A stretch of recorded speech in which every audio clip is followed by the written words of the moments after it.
Bienvenidos nuevamente a Discutamos México, hoy con el tema el porfiriato, pero más que el porfiriato vamos a hablar del fin del porfiriato. Y me acompañan tres distinguidísimos historiadores que me ayudarán a explorar las distintas facetas de este fin del porfiriato. Nos acompaña a Aurora Gómez, Claudio Lovnis y Ariel Rodríguez Curi. Les agradezco mucho su presencia aquí. Hace mucho que quería discutir estos temas con ustedes y ahora lo podemos hacer aquí en público. Espero que tengamos un fructífero diálogo entre nosotros. Quiero proponerles un primer tema de discusión, una primera reacción a algo. No quiero hablar ahora de 1910, el fin del porfiriato. Don Porfirio, para 1911, se exilia, se acabó el porfiriato. Lo que quiero hablarles es de algo que los historiadores sabemos y que hemos estado fascinados mucho tiempo. Es la idea de que el porfiriato empieza a ver futuros posibles desde... Y antes de iniciar el programa fuera de cámara, Ariel sugería que no era 1903 con un discurso de Francisco Bulnes ante un comité de reeleccionista, sino desde los movimientos en el gabinete con el general Reyes. Sea 1901, sea 1903, digamos que en la primera mitad del siglo XX el porfiriato, las distintas facciones del porfiriato empiezan a pensar futuros. Futuros que incluyen cambios constitucionales, cambios institucionales, el movimiento de las élites, entrevistas del líder que provocan el movimiento de los distintos grupos. Quiero preguntarles, la primera provocación que quisiera lanzar a ustedes tres es, de esos futuros pensados, de esos futuros posibles que fueron posibles en el porfiriato, ¿cuál señalarían ustedes como los principales? ¿Por qué fracasaron? Si fracasaron, ¿cuál era el plan, si había plan, para un porfiriato o para lo que seguía del Porfirio Díaz? Pues yo creo que hubieron varias alternativas, varias posibilidades distintas a lo que ocurrió. Una de ellas habría sido Bernardo Reyes como vicepresidente, y por lo tanto, una sucesión que no hubiera desembocado en una revolución como la que vivimos. Ese futuro yo creo que era, esa posibilidad yo creo que fue muy real. Y ahí yo creo que pues fue una falta de visión tanto de Porfirio Díaz como de los científicos, el no ver que esa alternativa pues tal vez les hubiera convenido más.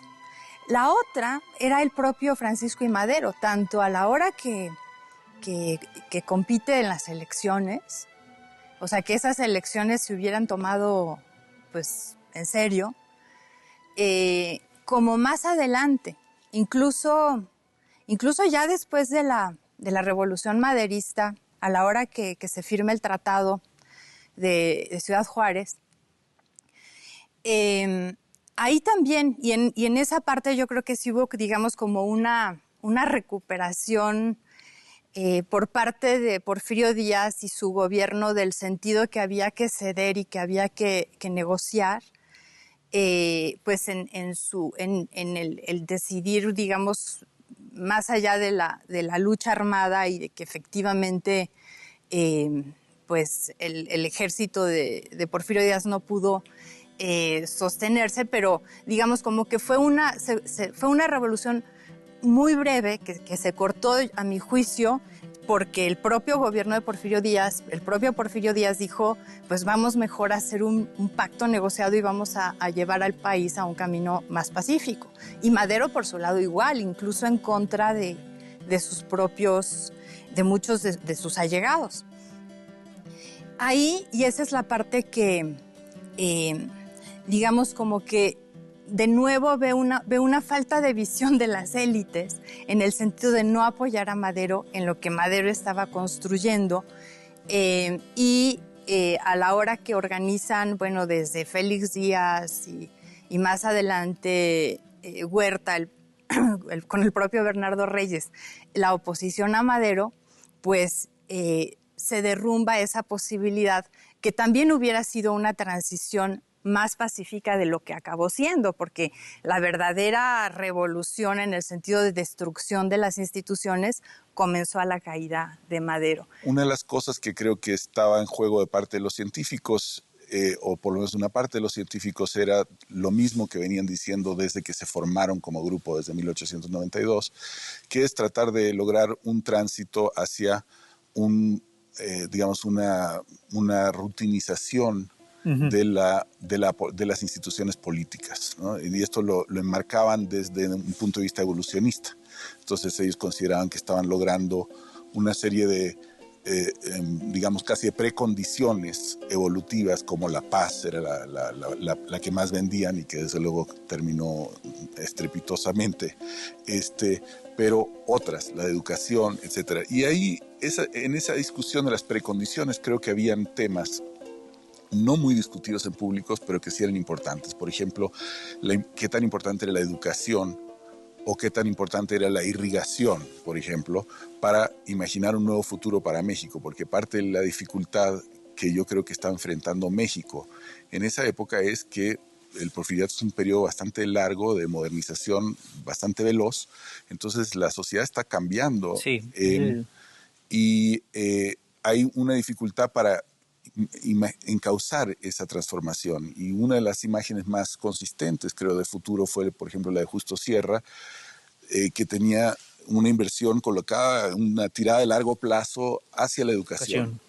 En cambio, habían otras personas, dentro de los científicos, Bulnes, por ejemplo, que consideraba que era problemático apostarle tanto a la educación si no tenías una base industrial más desarrollada, que lo que tenían que meterle era más esfuerzo a la irrigación. Bulnes, en su libro sobre Porfirio Díaz de 1920, critica a Limantur por no haber fomentado a tiempo la irrigación, por ejemplo. Entonces hay problemas a nivel de el modo en que se imaginan la relación entre lo político, lo económico y lo social. Creo que había parte de los futuros eran muy concretos y muy cortoplacistas, es decir, quién iba a quedar en vez de Porfirio Díaz, y Porfirio Díaz logró manejar esa manera de marcar el futuro muy bien, fomentando la enemistad entre reyes y los reyistas y los científicos, y eso le funcionó, porque como se odiaban tanto entre sí que preferían todos reelegir a una figura que estaba realmente cada vez más decadente, yo creo. Entonces, sí, yo creo que sí hay imágenes de futuro, imaginarios de futuro, apuestas a futuro, pero también son imágenes bastante frecuentemente soterradas, me parece, por las condiciones mismas de la dictadura, de la competencia política, y había una parte muy pequeña de la sociedad que realmente se salía de esa sociedad política. Por ejemplo, el Partido Liberal Mexicano, los magonistas, que podrían imaginar un futuro muy diferente, pero que eran realmente una minoría muy reducida.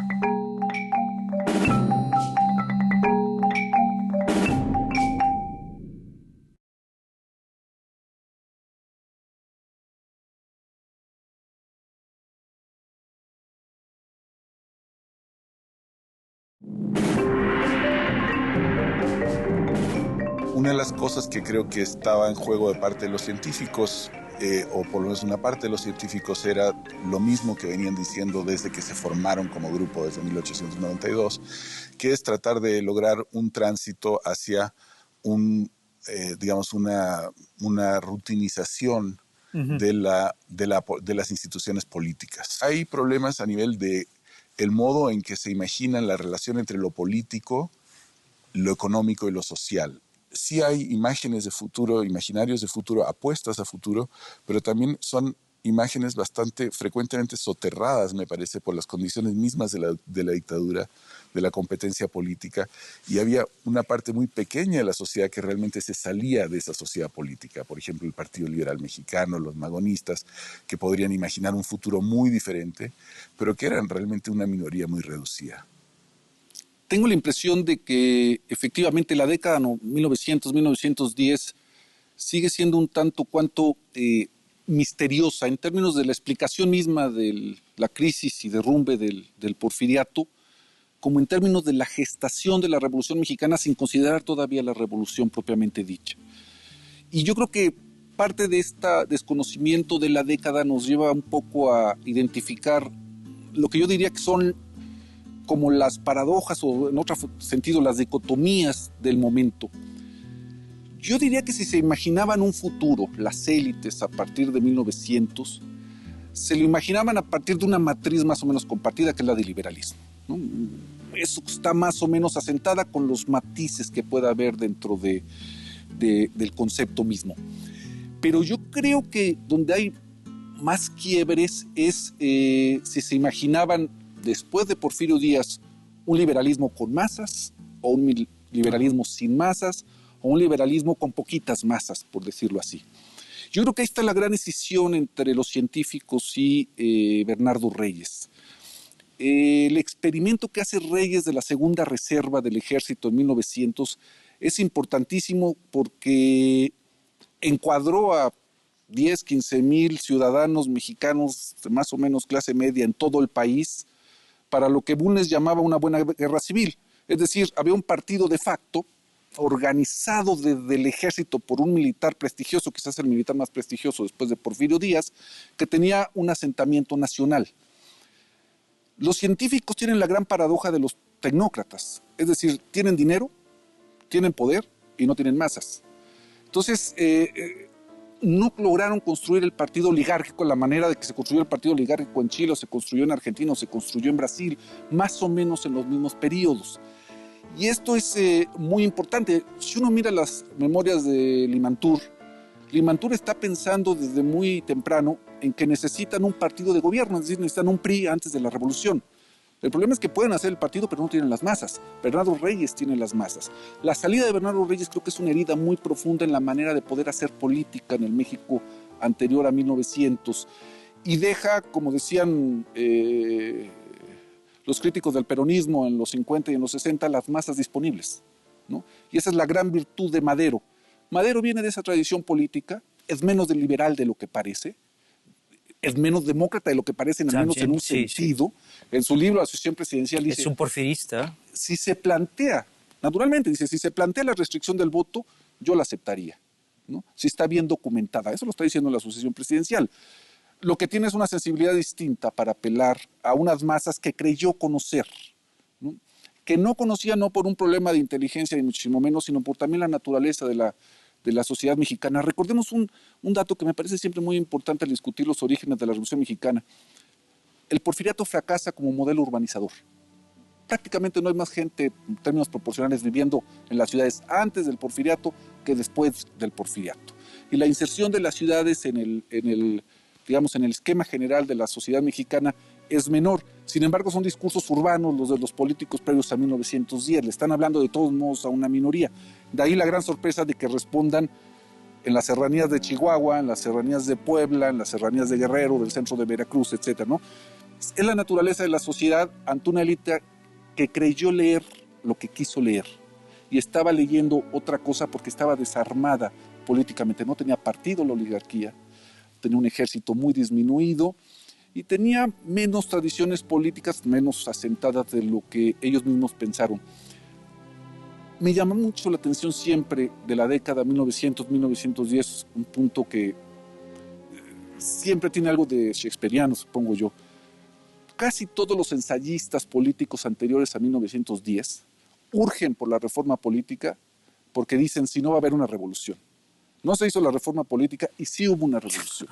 En efecto, podríamos comprar tu argumento de que hoy hay un consenso liberal, pero las masas, o al menos una inserción más fuerte de un grupo más amplio, está en Bernardo Reyes.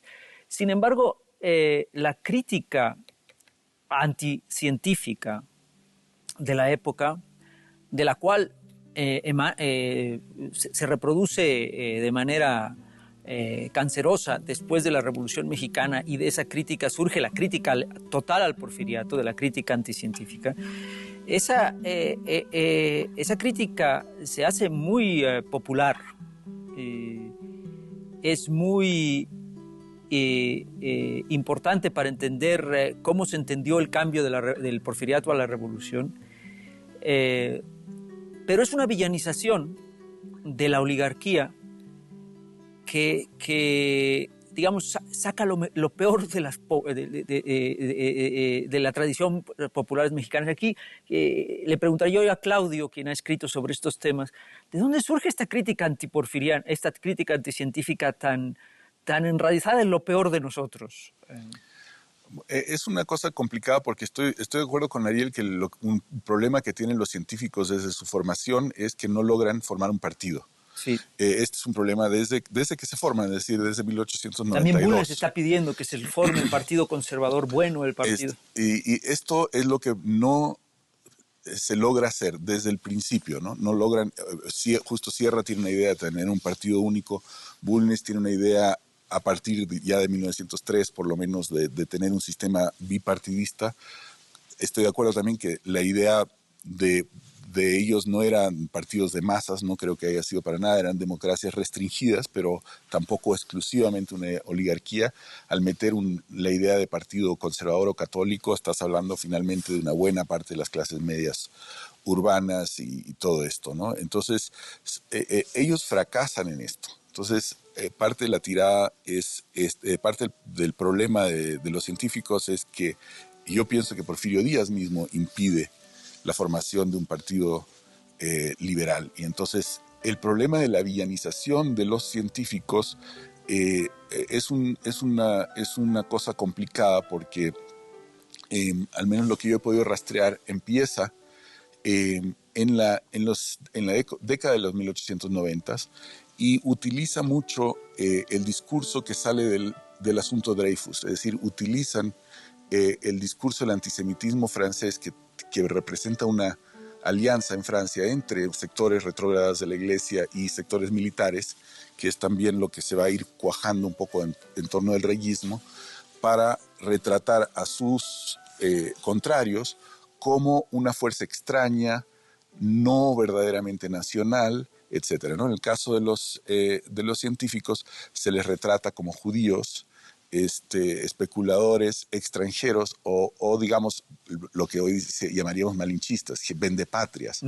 Este retrato empieza en realidad desde 1896, por ahí empieza, primero de parte de los católicos, y después va migrando la representación al partido reyista.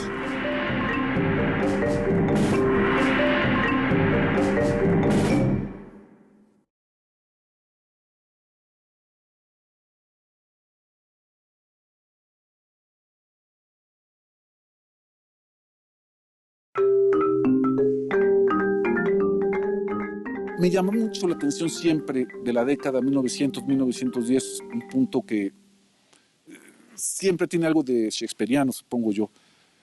Casi todos los ensayistas políticos anteriores a 1910 urgen por la reforma política porque dicen si no va a haber una revolución. No se hizo la reforma política y sí hubo una revolución. ¿De dónde surge esta crítica antiporfiriana, esta crítica anticientífica tan enraizada en lo peor de nosotros? Un problema que tienen los científicos desde su formación es que no logran formar un partido. Se les retrata como judíos, especuladores extranjeros o digamos lo que hoy llamaríamos malinchistas, vendepatrias. Este retrato empieza en realidad desde 1896, por ahí empieza, primero de parte de los católicos, y después va migrando la representación al partido reyista. Sí, y es curioso porque se les acusa de vendepatrias, de traidores, etcétera, pero dentro de estos científicos hubo gente que tenía proyectos, has mencionado Bulnes y otros, de redistribución, de Sierra, de educación, mucho más progresistas que Madero.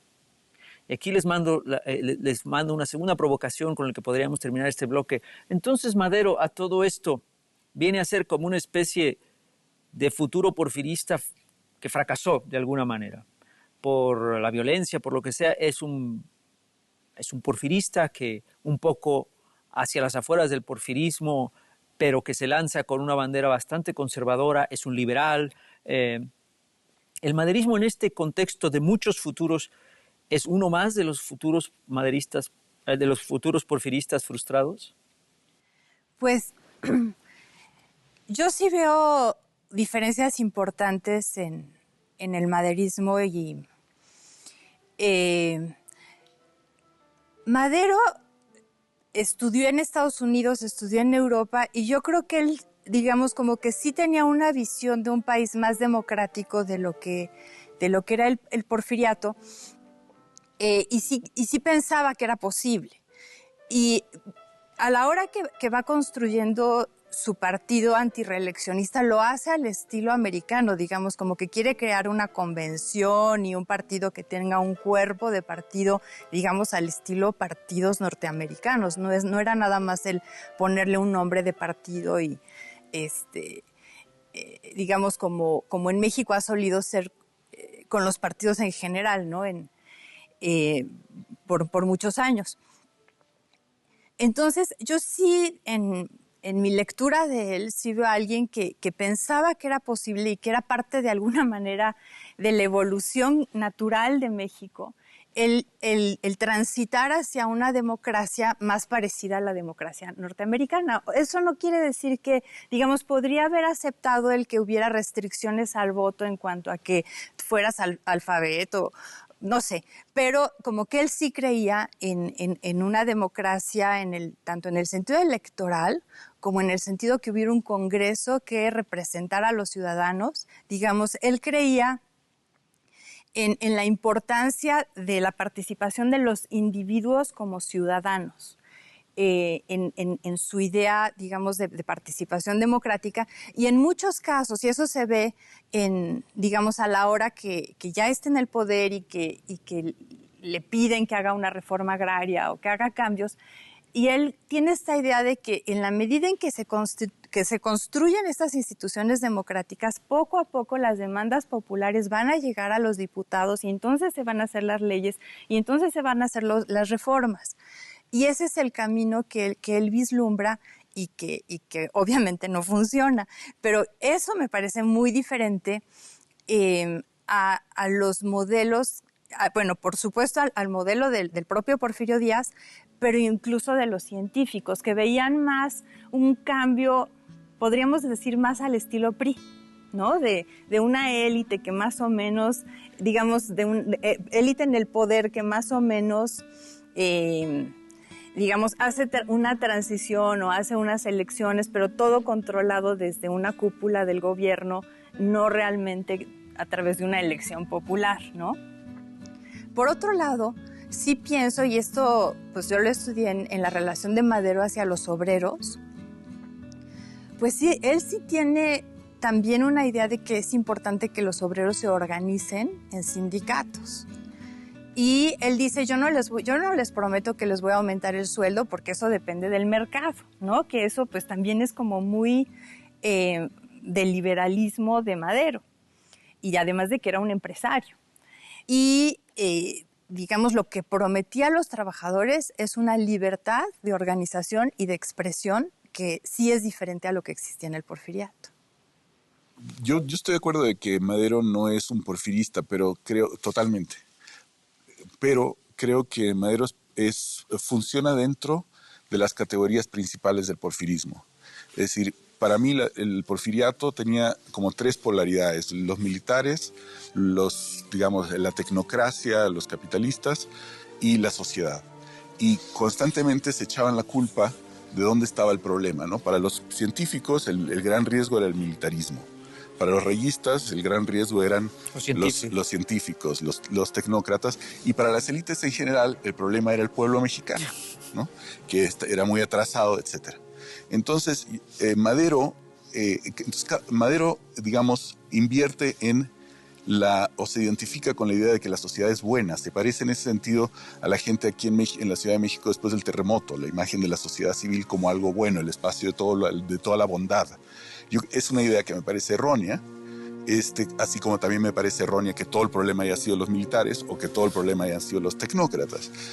Esa era la polaridad de la época, esas tres cosas, y Madero no logra zafarse de eso, sino que lo que hace es creer que puede reformar todo México a partir de su creencia en la bondad de la sociedad, cosa que me parece fatal para él. También creo que era pragmático y que se lo tragó la revolución. Creo que tenía una cosa que se le ha reconocido bastante poco porque va en contra de la imagen que lanzaron contra de él en la Ciudad de México, que y eso era un garbanzo de libra en la sociedad porfiriana, que era un hombre muy valiente. Un hombre sumamente valiente que que venía finalmente de una cuna muy privilegiada y que realmente se arriesgó el pellejo consistentemente. Era un tipo valiente y eso era rarísimo, realmente muy raro. Ninguno de los científicos lo hizo, Bernardo Reyes tampoco lo hizo. O sea, había una falta de valor cívico en la sociedad mexicana en esa época brutal, después de tantos años de dictadura. Y Madero tenía eso. Tú dijiste que Madero terminó con el porfiriato, queriéndolo, lo planeó o no, terminó. Sabiendo todo lo que pasó, Ciudad Juárez, el exilio y todo esto, ¿realmente lo terminó o se dio por vencido Porfirio Díaz? Yo creo que lo terminó en términos de que quizás sea la definición más importante, al menos a mi juicio, que es la transformación en el alma de la gente común.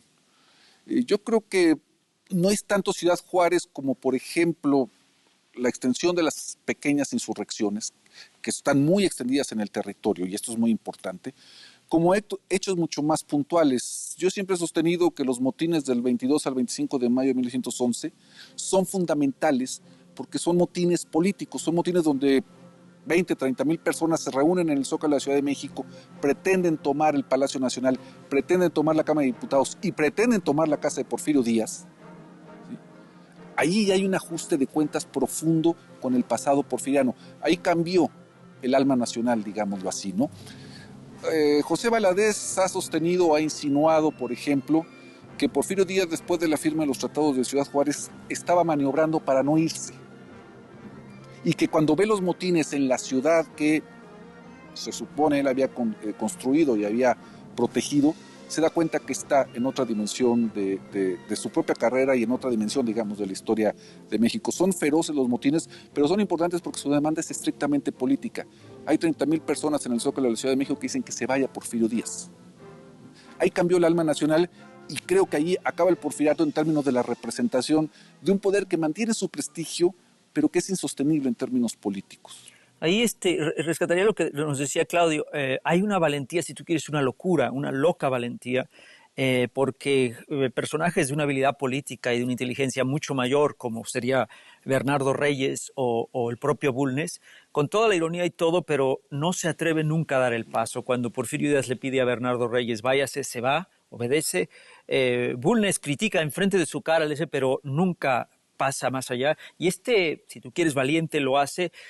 Y tiene esas consecuencias que me gusta esa idea, ya nada fue igual, ¿no? Ya nada fue igual y acaba puede ser por esos motines o puede ser decía Porfirio Díaz que ya en el exilio, que él lo aceptó por miedo a la invasión norteamericana, ¿no?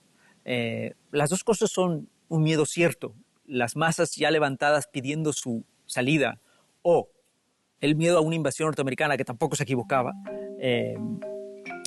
Los dos son muy importantes.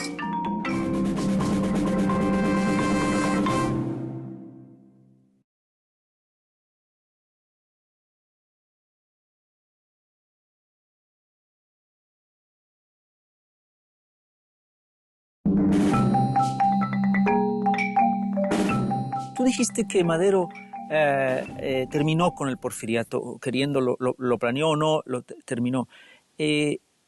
Sabiendo todo lo que pasó, Ciudad Juárez, el exilio y todo esto, ¿realmente lo terminó o se dio por vencido Porfirio Díaz?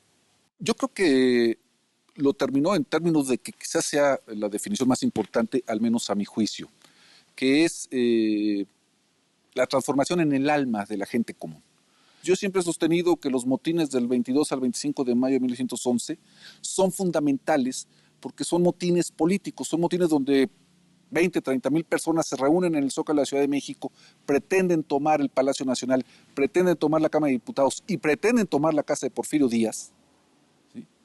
Ahí hay un ajuste de cuentas profundo con el pasado porfiriano. Ahí cambió el alma nacional, digámoslo así, ¿no? Hay una valentía, si tú quieres, una locura, una loca valentía, y tiene esas consecuencias que me gusta esa idea, ya nada fue igual, ¿no? Ya nada fue igual, y acaba puede ser por esos motines o puede ser decía Porfirio Díaz que ya en el exilio, que él lo aceptó por miedo a la invasión norteamericana, ¿no? Las dos cosas son un miedo cierto, las masas ya levantadas pidiendo su salida, o el miedo a una invasión norteamericana que tampoco se equivocaba. Los dos son muy importantes. Uno de los problemas que la historiografía ha señalado mucho es el ejército. Madero no hizo un cambio en el ejército. ¿Esto es un suicidio? ¿Fue un suicidio desde el principio? Yo lo veo como parte de esa misma lógica de la que hablé antes. Digamos, como que por un lado se puede ver como ineptitud y ser un iluso. Por otro lado, es esto que yo creo que era muy profundo en Madero, de realmente no confiar en esos ejércitos revolucionarios que lo habían llevado al poder, ¿no? De hecho, pues fue en contra de su voluntad que Villa y Orozco entran a Ciudad Juárez, ¿no? Y ahí es como esto de confiar en Victoriano Huerta y dejar el ejército, bueno, es parte de la negociación que hizo en ese momento, pero en realidad todos le critican que su posición militar era tal en ese momento que podía haber negociado mucho más duro. Yo creo que en parte a lo que él acuerda y lo que mantiene, y por lo que mantiene a Huerta como su general, a pesar de lo que le dice su hermano y a pesar de toda lógica, es porque no confía, por ejemplo, realmente en Francisco Villa y en los revolucionarios, en Gavira, en Camerino Mendoza, en Leiva, ¿no? Entonces, como que se tiene de alguna manera que refugiar en Victoriano Huerta y el ejército porfiriano, no como algo que realmente la lógica militar y su poder en el momento de Ciudad Juárez le obligaba, no, era una cosa más bien como voluntaria y a mí me refleja una decisión de querer mantener muchas de las instituciones porfirianas en pie, y la principal, el ejército. Y yo creo que sí, ahí está la semilla de su propio fracaso. Yo no estoy seguro cómo valorar este punto, la verdad, porque es un poco difícil hablar de la caída de Madero sin hablar del papel de la embajada norteamericana en todo este asunto. Me parece, de hecho, imposible hablar de esto sin hablar del papel de la embajada norteamericana. Es decir, en eso hay algo, digamos, muy moderno del caso mexicano. Estoy de acuerdo con Ariel en esto, en el sentido de que el golpe de Huerta es un golpe aliado con la embajada de una forma que es relativamente novedosa. Y yo lo que no estoy seguro si era o no un error de tratar de aliarse con el ejército porfirista. Lo que sí tengo la impresión, y realmente no sé suficiente, así es que me voy a callar con esto. La única cosa que creo, la impresión que yo tengo es que lo que sí es un error es no haber impuesto fuertemente la disciplina al interior del ejército si es que se iba a aliar con él. Es decir, descabezar a Reyes cuando se levanta, a Félix Díaz también. Entonces, es decir, operar un perdón dentro del ejército. Si ya se va a aliar con él, eso sí me parece fatal y me parece un ejemplo de ineptitud. Ariel. Sí, de hecho, si vemos las memorias de algunos protagonistas desde el punto de vista del ejército en la decena trágica, hay oficiales leales a Madero que constantemente levantan la queja de que hay muchas murmuraciones y muchos, digamos, ejercicios de infidencia respecto a la legitimidad del gobierno de Madero, comentarios ofensivos a su familia, etcétera. Yo estoy de acuerdo, ahí era una estrategia mucho más en corto, más de gobernante que impone la disciplina en un elemento fundamental de cualquier estado que es el ejército. De cualquier manera, la negociación con los irregulares famosos a partir de 1911, yo creo que es la cuestión o de las cuestiones más costosas para Madero. Tenía dos alternativas: disolverlos como quiso disolverlos o formalizarlos como irregulares, digamos, en la periferia del ejército, manteniendo ciertas líneas de lealtad hacia él mismo, que era lo que quería Gustavo Madero, por ejemplo. Los gobernadores que logran hacer eso, Maytorena en Sonora, Carranza en Coahuila, son los gobernadores que van a llevar a cabo la revolución constitucionalista, es decir, los que saben que la democracia y el federalismo en esos momentos también es capacidad de fuego, y que tienen fuerzas reales para enfrentar a un ejército por lo demás pequeño, no muy bien entrenado, no muy modernizado en términos tecnológicos. Pero ese es un dilema profundamente moderno de Madero y de un demócrata que encabezó una revolución al cual se han enfrentado después en el siglo XX muchos más. ¿Qué hacer con las fuerzas del orden del antiguo régimen? ¿Hasta dónde respetarlas? ¿Hasta dónde, como decía Claudia, descabezarlas? ¿Hasta dónde inventar una nueva oficialidad? Algo que en la posrevolución se aprendió muy bien y se supo cuál era el ciclo de los militares, el ciclo natural, digamos, de los militares. Madero o no podía o no se imaginó cuál era la política militar de su régimen. Bueno, el último tema que quisiera proponerles, sobre el que podemos reflexionar, es sobre el legado, pero no quiero hablar del legado del porfiriato. Ya en otras mesas hemos hablado mucho del legado del porfiriato, de los muchos porfiriatos, etc. Quiero hablar del legado de esa época que va más o menos de 1901, 1900, 1903 al asesinato de Madero. ¿Hasta qué punto las negociaciones políticas, el comportamiento de los actores políticos, de los ejércitos, de las armas, de la década de los 20, de la década de los 30, incluso de la década de los 40, lo que tiene en mente no es el porfiriato, sino esa negociación, donde se experimentaron negociaciones políticas en petit comité encerrado, donde se sabía, donde entraban esos otros factores que Claudio nos ha mencionado. Estados Unidos, dice Alan Knight en algún momento, que hasta 1919 no estaban equivocados en pensar que la invasión era posible. Lo que pasa es que los mexicanos no lo supieron hasta 1938, que ya no era posible, porque siempre imaginaron que era posible y no se equivocaban. Entonces, están todos los factores, digamos, los elementos que determinan la toma de decisiones de los 20, 30 y 40. Te pueden matar. Aunque triunfes, tienes que matar a tu amigo porque a la mera hora te puede tocar a ti. Está Estados Unidos. Hay que negociar dinero, armas y todo con Estados Unidos. Y están las masas. Y yo siento que este periodo de 10, 15 años ha dejado un gran legado. Para ustedes, ¿cuáles serían las marcas de ese legado, Aurora? Sí, yo creo que durante ese periodo de 1900 a 1913, ¿no?, que estamos hablando, durante el porfiriato fue donde empieza, y ese también fue un problema para los científicos, es donde digamos, mucha de la promesa de progreso y economía próspera y demás se ve, digamos, como que cuestionada. Entonces, en ese momento tenemos, bueno, la crisis de 1907 que a México le pega particularmente de forma severa, digamos, como que justo el año pasado es un ejemplo, ¿no?, de cómo México se ve mucho más afectado ante las crisis en Estados Unidos que casi cualquier otro lugar. Y eso pasó en 1907. Entonces, yo creo que eso le ayudó a generar parte de la deslegitimidad hacia los científicos y hacia los tecnócratas, que después permanece, digamos, como bien tú dijiste, como que es realmente una crítica a los científicos más que al porfiriato en su totalidad, lo que heredamos en la historiografía.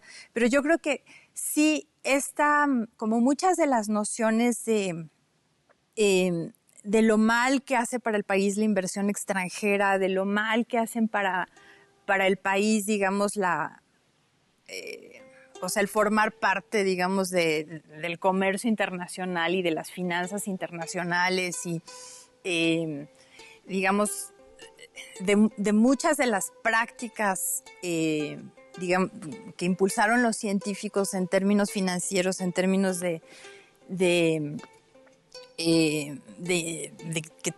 que extranjeros vinieron a construir ferrocarriles, a construir fábricas, a invertir en la agricultura, digamos, como que parte digamos, ese fracaso que se vive en esa última década y en particular a partir de 1907, permanece como un legado, digamos, hacia una larga tradición en el país de oponerse a ese tipo de política económica. Eso por un lado.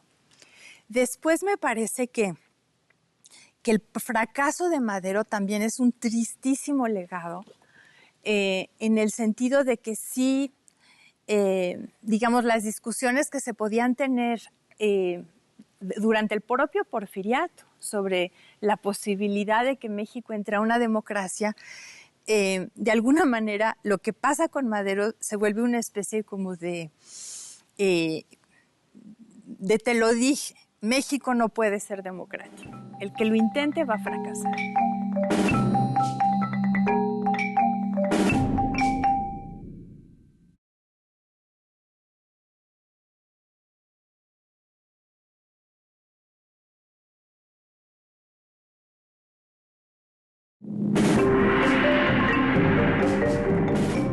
Y yo siento que este periodo de 10, 15 años ha dejado un gran legado. Para ustedes, ¿cuáles serían las marcas de ese legado, Aurora? Sí, yo creo que durante ese periodo de 1900 a 1913, ¿no? Digamos, ese fracaso que se vive en esa última década y en particular a partir de 1907, permanece como un legado, digamos, hacia una larga tradición en el país de oponerse a ese tipo de política económica. Eso por un lado.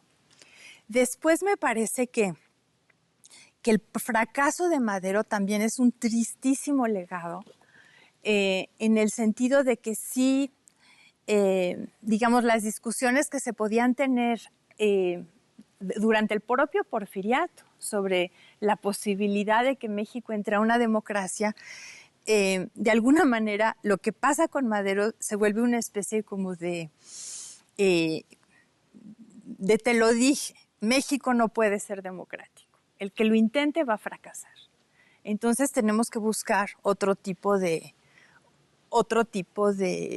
soluciones políticas, ¿no? Entonces a mí me parece que es justo en esa época donde se forjan ideas muy fuertes para México a lo largo del siglo XX en términos de, digamos, que van a hacer que el país no, digamos, participe de un libre mercado o de ideas, digamos, que hoy le llamamos neoliberales en términos económicos y también en términos de que la democracia tarde tanto en llegar.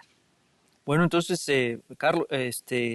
Claudio, si fracasa el iluso ya no hay, lo que aprendimos es a no tener ilusiones. Espero que no. Viva la oligarquía. No creo. Yo creo que para mí uno de los grandes legados de este periodo es la revuelta maderista en el sentido de por lo menos una reivindicación hemos hablado de masas, pero no hemos hablado mucho de masas, de hecho. Me parece que la época porfiriana era una época que se negaba bastante a la masa como masa. Sí. No existía exactamente como masa, existían imágenes de pueblo, usualmente ligadas a la política local de una ciudad, pero una idea de masa como la que tenemos moderna no existía. Yo creo que esto es parte del legado del levantamiento maderista y que también, digamos, esa sospecha de la bondad en la sociedad de Madero, sobre la que hablé con alguna ironía antes, tiene también un lado del legado positivo muy importante, porque efectivamente había un horror a la masa, sí, y esto que es lo característico del porfiriato, y esto se le rompe el espinazo a esto, y aunque hayan todavía dejos de horror a la masa y todo eso, y los ha habido a lo largo del siglo XX y todo eso, ese horror a la masa no tiene las libertades, ni con mucho, que tenían durante la época de Porfirio. Entonces ahí yo creo que hay un tremendo legado de la revuelta maderista. Creo que hay otros legados que veo también más ambivalentes. Por ejemplo, la formulación del problema nacional como problema nacional, que es algo que me parece que tiene que ver con el modo en que fueron atacados los científicos como supuestos extranjeros, extranjerizantes, judíos, judaizantes, cualquier cosa que significara que no eran verdaderos mexicanos, cosa que era verdaderamente injusto. Y hoy continúa. Y además no eran ni extranjeros, bueno, alguno tal vez Krill era hijo pero básicamente no tenían todos los títulos y pergaminos de mexicanidad que cualquier otro. Pero esta manera de enfocar los problemas mexicanos como problemas nacionales creo que tiene que ver también con lo que estabas diciendo antes respecto de la continuidad de la situación de la relación con los Estados Unidos como algo que se extiende no solo durante la década del 10, sino a lo largo del proceso revolucionario y en el proceso postrevolucionario. Es decir, México es un país que tiene que negociar con los Estados Unidos. Las facciones revolucionarias tienen que negociar con los Estados Unidos. Por lo cual, la Revolución Mexicana me parece que no tiene el universalismo ni de la Revolución Rusa ni de la Revolución Francesa, en parte por esa situación. No se puede verdaderamente erigir como una alternativa universal, sino como una alternativa nacional. Y esto es un legado importante porque tenemos la nacionalización del petróleo, el cuidado de los intereses nacionales, hay muchas cosas positivas que se pueden decir sobre el nacionalismo mexicano, pero también muchas negativas. Y entre las negativas yo diría la falta de horizontes, que es característico de ese nacionalismo. Y creo que es un legado del periodo. Muy interesante. Ayúdanos a concluir, Ariel. ¿Qué otro legado verías tú de ahí? Yo creo que el punto más, y estoy de acuerdo con Claudio en estos alcances y limitaciones de la herencia revolucionaria, sobre todo para el periodo que más o menos acaba en 13 o quizás de otra manera en 15. El fenómeno que sí es quizás más universal, pero eso no es ni responsabilidad ni culpa de los mexicanos, es que también hay una especie de fundación mítica de la sociedad política, como en todas las grandes revoluciones, como en la francesa, como en la rusa, como en la norteamericana sobre todo. La figura del dictador, que tanto se debate si Porfirio Díaz era o no dictador, es, digamos, es casi un asesinato ritual en los términos de que se le expulsa porque falló en algo fundamental, en su alianza con el pueblo. Por eso tanto problema en México con la reelección después, por razones políticas muy prácticas, pero también porque esa imagen es fortísima. El otro es el de la guerra civil. Y yo creo que ambos elementos están en la fundación imaginaria de la sociedad política moderna. En ese sentido, la Revolución Mexicana sí comparte, digamos, las solideces o las profundidades de las revoluciones políticas modernas. De hecho, si observamos las grandes experiencias revolucionarias, tienen que pasar por un juicio durísimo al antiguo régimen, por una sobrevaloración quizá de sus defectos, pero les da también mucha cancha, mucho espacio para adaptarse a muchas realidades. Es el caso de la francesa, es el caso, por supuesto, de la norteamericana, seguramente va a ser el caso de la china, ¿no? Y probablemente sea también el caso de la mexicana, es decir, que el potencial discursivo, valorativo, axiológico de la revolución es mucho más importante en la cultura popular actual, porque está fundado, digamos, en la expulsión del dictador y en la guerra civil, como lo que hay que evitar, ¿no? Y por eso la gente tiene relaciones, al menos en las encuestas que conocemos, sí, bastante buenas con la Revolución Mexicana. Más que cosa que alarma a los intelectuales y alarma a los tecnócratas, pero está en función de las seguridades que brindan hacia el futuro, con todos los problemas y limitaciones que yo comparto, pues. Bueno, y con esta con esta conclusión donde hace muchos años el historiador Alan Knight dijo que la Revolución Mexicana era un gobierno revolucionario y una gente recalcitrante, el profesor Ariel termina con un gobierno y una clase intelectual reaccionaria y unas masas revolucionarias. Con esto terminamos. Muchas gracias a todos, gracias por acompañarme. Y Gracias. nos vemos.